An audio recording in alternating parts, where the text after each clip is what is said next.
السلام علیکم ورحمۃ اللہ وبرکاتہ۔ میں ہوں سراج الدین امجدی۔ آج کی خصوصی رپورٹ اور اہم خبروں کے مطابق محکمہ صحت سندھ میں بچوں میں ایڈز منتقلی کا معاملہ سنگین ہو گیا۔ وزارت صحت سندھ کی جانب سے 17 اضلاع کے صوبائی محکمہ صحت کے 590 صحت کے ادارے PPHI کے سپرد کر دیے گئے۔ محکمہ اطلاعات سندھ کا بڑا کارنامہ، صوبائی محکمہ سے سندھ میں صحافیوں کے علاج معالجے کے لیے خصوصی ڈیسک کا قیام۔ سندھ میں کرپشن اور اینٹی کرپشن۔ لیاقت آباد کے سرکاری ہسپتال میں مافیا کا فائنل راؤنڈ شروع۔ سندھ سروسز ہسپتال کراچی میں خلاف قانون MS اور فرمائشی MS کی شراکت داری ایک بار پھر چوراہے پر آ گئی۔ لانے والے مہربانوں پر ہی سنگ باری۔ لیڈی ہیلتھ ورکرز سندھ کا بجٹ کرکٹ کی گیند بن گیا۔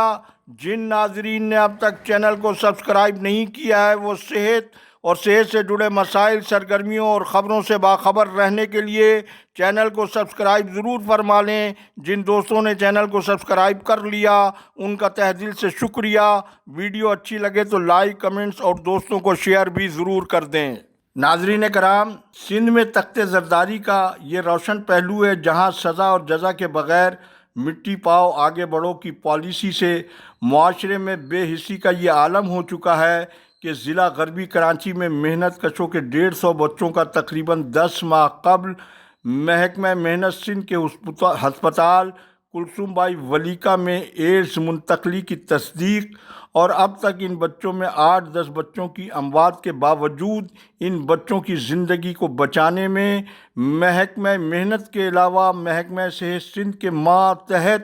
ایڈز کنٹرول پروجیکٹ کا جو کردار ہونا چاہیے تھا وہ کردار ادا نہیں کیا گیا۔ مذکورہ ادارے کی عدم توجہی اور بالخصوص حکومتی جماعت کے سربراہ بلاول زرداری کا بار بار یہ بلند و بانگ دعویٰ کہ سندھ کے محکمہ صحت کا مقابلہ ملک کے صوبوں سے نہیں عالمی دنیا سے کیا جائے، تو عالمی دنیا سے اگر ان واقعات کو لے کر جو اجتماعی ایڈز منتقلی کا یہ پہلا واقعہ سندھ میں رونما نہیں ہوا ہے، اس سے پہلے سب سے پہلے غلط خون سے 62 لوگوں کے ایڈز زدہ ہونے کا سنگین مہلک واقعہ سابق وزرائے اعظم ذوالفقار علی بھٹو، محترمہ بے نظیر بھٹو کے آبائی ضلع لاڑکانہ کے چانکہ میڈیکل اسپتال میں سابق سیکریٹری سے ڈاکٹر فضل اللہ پیجوہو کی سیکریٹری شپ میں پیش آیا، لیکن ذمہ داروں کا تعین کیے بغیر نمائشی اقدامات کے ذریعے مذکورہ واقعے کو دریا بدر کر دیا گیا، جس میں 2 سال سے لے کر 70 سال تک کے ضعیف العمر ڈائلیسس کے مریض شامل تھے۔ پھر ایسا دوسرا واقعہ ضلع لاڑکانہ کی تحصیل نوڈیرو میں اس وقت پیش آیا جب ایک قانون شکن نااہل ترین محکمہ صحت کے افسر کو فرمائشی پروگرام کے تحت ڈاکٹر سکندر علی میمن کو سندھ ایڈز کنٹرول پروجیکٹ کا صوبائی مینیجر مقرر کیا گیا، اور بلاول زرداری کے نوٹس لینے پر صرف ڈاکٹر سکندر علی میمن کو ہٹا کر EPI سندھ کا صوبائی مینیجر بنا کر صوبے میں حفاظتی ٹیکہ جات مہم کا بیڑا غرق کیا گیا۔ اگر چانکہ میڈیکل ہسپتال میں پیش آنے والے واقعے میں ذمہ داروں کے خلاف بلا امتیاز و تفریق مثالی کارروائی عمل میں لائی گئی ہوتی تو آج حکومت سندھ اور محکمہ صحت سندھ کو دنیا میں اپنی اس جگ ہسائی کا سامنا نہیں کرنا پڑتا۔ حکومت سندھ کو نشتر میڈیکل کالج ملتان میں پیش آنے والے ایک ایسے ہی واقعے پر پنجاب کی وزیر اعلیٰ مریم صفدر کے اقدامات سے ہی کچھ سبق حاصل کر لینا چاہیے تھا۔ ناظرین کرام، صوبائی محکمہ اطلاعات سندھ کی ایک سمری کو وزارت صحت سندھ نے صوبے بھر کے صحافیوں کے مفت علاج معالجے کے لیے باقاعدہ منظور کر لی ہے، اور صوبائی سیکریٹری صحت ارشاد احمد سانگی کی نگرانی میں صوبائی محکمہ صحت کے دفتر واقعی نیو سندھ سیکریٹریٹ کی 6ٹھی منزل پر فوکل پرسن ڈاکٹر فیض منگی، جو 19 گریڈ کے ایک مریض دوست ایسے مسیحا ہیں جو خصوصی ڈیسک کے انچارج کی حیثیت سے روز دفتری اوقات کار ختم ہونے کے باوجود صحافیوں کے مفت علاج معالجے کی خدمت آئے ہوئے آخری مریض تک متعلقہ ہسپتال کے لیے ہدایت نامہ جاری کرتے ہیں۔ گزشتہ روز کراچی پریس کلب کی ہیلتھ کمیٹی کے ڈپٹی سیکریٹری کی سربراہی میں film and T V journalist ایسوسی ایشن کی درخواست پر معروف ثقافتی صحافی مرزا افتخار بیگ کے مفت علاج کے لیے ڈا یونیورسٹی کے اوجا کیمپس میں جو ہدایت نامہ جاری کیا گیا، پہلے آپ اس کا عکس بھی ملاحظہ فرمائیں اور واضح رہے کہ مرزا افتخار بیگ اب اوجا کیمپس میں زیر علاج ہیں۔ ناظرین کرام، سندھ گورنمنٹ اسپتال لیاقت آباد میں ڈی جی سندھ آڈٹ کے کروڑوں روپے کی ادویہ خریداری میں شارٹ میڈیسن سپلائی سمیت دیگر سنگین آڈٹ اعتراضات کا جواب موجودہ خلاف قانون ہسپتال کے ایم ایس ڈاکٹر محمد عامر ہارون کو دینا ہے۔ وہ ان جوابات کی تیاری کے بجائے ہسپتال کی مافیا کے ہاتھوں کا کھلونا بنے نظر آ رہے ہیں اور انہوں نے گزشتہ روز Tahir Ahmed Khan O T attendant کے نام جواب طلبی کا فرمائشی نوٹس جاری کیا ہے، لیکن ہسپتال کے فرض شناس ملازمین نے ڈاکٹر عامر ہارون کو ایک ایسی چارج شیٹ جاری کی ہے جو ہم آپ کی خدمت میں پیش کر رہے ہیں۔ ہسپتال کے فرض شناس ملازمین کے مطابق ہسپتال کی اسٹاف نرس ثنا جہانگیر سالوں سے آغا خان ہسپتال میں ڈیوٹی کرنے اور سرکاری ڈیوٹی سے مسلسل غائب رہنے کے باوجود اس کی سرکاری تنخواہ بھی جاری رہی اور اس نے گھوست ملازمہ ہونے کے باوجود گریڈ 16 سے 17 میں ترقی کس قانون کے تحت حاصل کر لی ہے۔ انہوں نے مطالبہ کیا کہ اعلیٰ سطحی تحقیقات کروا کر نہ صرف ثنا جہانگیر کے سرپرست کو سامنے لایا جائے بلکہ بیک وقت ایڈمن اور اکاؤنٹس پر قابض ندیم احمد مارچری اٹینڈنٹ سے 17 گریڈ میں سپرنٹینڈنٹ کی ترقی انہوں نے کس سروس بک سے حاصل کی اور ان سمیت ان کے کتنے بیٹے، بھانجے، داماد، بھتیجے و دیگر رشتہ دار کس قانون قاعدے کے تحت مذکورہ اسپتال میں آفیشل اور نان آفیشل کام کر رہے ہیں اور وہ خلاف قانون سرکاری ملازمت کے دوران مذکورہ ہسپتال میں اپنی کتنی نجی کمپنیاں چلا رہے ہیں۔ پھر ای سی جی ٹیکنیشین نعیم حساس نوعیت کے فرائض کو سر انجام دینے کے بجائے مین اسٹور میں اسٹور کیپر کے فرائض کس افسر کے حکم پر ادا کر رہا ہے اور ہسپتال کا اصل اسٹور کیپر کہاں اور کون ہے؟ اور اسی طرح اسٹاف نرس سدرۃ المنتہا گھر بیٹھے کس کی سرپرستی میں سرکاری خزانہ لوٹ رہی ہیں؟ پھر ہسپتال کے 2 آرتھوپیڈک سرجن ڈاکٹر عبداللطیف اور ڈاکٹر متی اللہ کون سی مستقل ڈیوٹیاں سر انجام دے رہے ہیں؟ اور گزشتہ ہفتے ضیاء الدین ہسپتال سے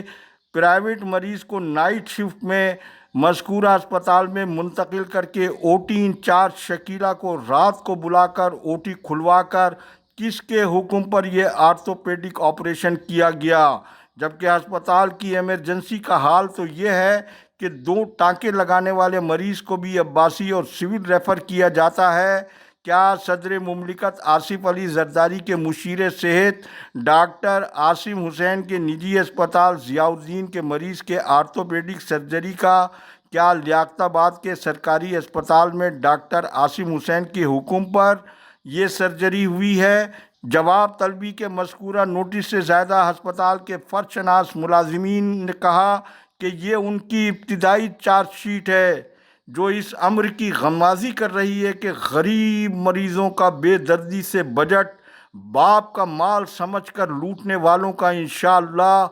یوم حساب قریب آ چکا ہے اور ان کے سرپرستوں کی لاقانونیت کا فائنل راؤنڈ شروع ہو چکا ہے۔ ناظرین کرام، سندھ سروسز اسپتال کراچی مسلسل بازیچہ اطفال بنا ہوا ہے اور خلاف قانون محکمہ صحت کے مشکوک ملازم وہاب اللہ یوسفانی کی لاقانونیت کا ایسا چوپال ہے۔ وہ جب کہیں اپنے ذاتی مفادات کو ڈانو ڈول ہوتا دیکھتے ہیں تو 2 منہ کے ناک کی مانند اپنے سرپرستوں اور خیرخواہوں کو بھی زہریلا ڈنک مارنے میں تاخیر نہیں کرتے ہیں، اور ویسے بھی ان کی جعلی اسناد پر حالیہ ملازمت ان مثالوں کی مصداق ہے کہ اصل ہے نقل اور اصل سے خطا نہیں، کم اصل سے وفا نہیں۔ انہوں نے خبر شائع کروائی ہے سروسز اسپتال کراچی میں غیر موجود اسامی پر اضافی چارج کا نوٹیفیکیشن برقرار۔ اب آپ محکمہ صحت سندھ کا وہ نوٹیفیکیشن کا عکس بھی پہلے ایل ڈی این کی اسکرین پر ملاحظہ فرمائے۔ آپ نے نوٹیفیکیشن کا عکس ملاحظہ فرمایا جو واضح طور پر وزیر صحت و بہبود آبادی ڈاکٹر عذرا فضل پیجوہو کے احکامات پر جاری کیا گیا ہے۔ اس حکم نامے کے خلاف مذکورہ خبر وہاب اللہ یوسفانی کی دوغلی پالیسی اور بلیک میلنگ کا وہ ناقابل تردید ثبوت ہے جب چند ماہ قبل وہاب اللہ یوسفانی نے اپنے مالی مفادات کی بنا پر سابق سیکشن افسر ڈاکٹر اسد کھتری کے خلاف بھی میڈیا مہم چلانے میں زمین و آسمان کو ایک کر دیا تھا،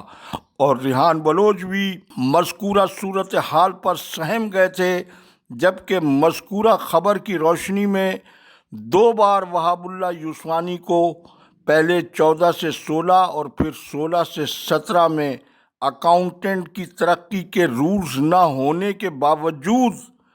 وہ وزیر صحت و بہبود آبادی کے سابق اسٹاف آفیسر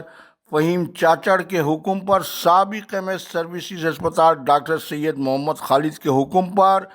محکمہ جاتی تحقیقات میں نرسوں سے رشوت وصولی کا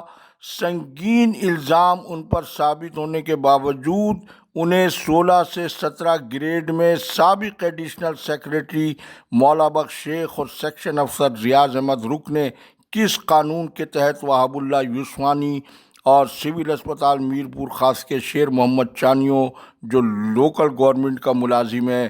محکمہ صحت میں انہیں ترقی کس قانون کے تحت دی گئی ہے؟ یہ درست ہے کہ کوئی شعبہ زندگی اس وقت ایسا نہیں ہے جہاں ملک اور قوم کو تباہ کرنے والا طبقہ موجود نہ ہو۔ کمرشلزم کے اس حالیہ دور میں ریاست کے چوتھے ستون صحافت میں بھی ایسی کچھ سہ آفتیں موجود ہیں جو زر صحافت کا سبب اور صحافت کے مقدس شعبے کو بدنام کرنے میں پیش ہیں،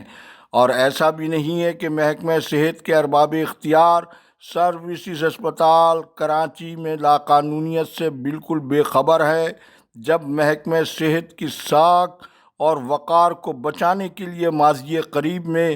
فہیم چاچڑ اور ریحان اقبال بلوچ کو ہٹایا جا سکتا ہے تو کیا وہاب اللہ یوسفانی ان سے بھی زیادہ اہم ہے کہ اسے معطل کر کے اس پر سنگین الزامات کی اعلیٰ سطحی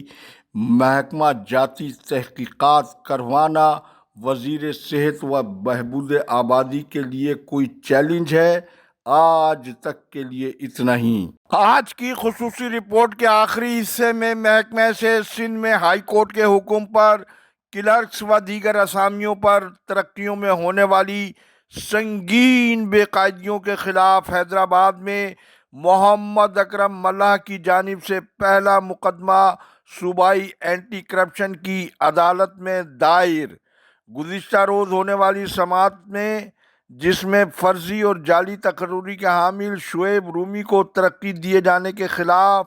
ابتدائی سماعت ہوئی اور آئندہ سماعت 13 جولائی کو مقرر کی گئی ہے۔ انشاءاللہ کل کی خصوصی رپورٹ میں لیڈی ہیلتھ ورکر سندھ میں عجب کرپشن کی غضبناک داستان سمیت مزید تہلکہ خیز آڈٹ رپورٹس کی تفصیل ضرور جانیں۔ اللہ حافظ۔ پاکستان زندہ باد، کرپشن مردہ باد، عوام و افواج پاکستان پائندہ باد۔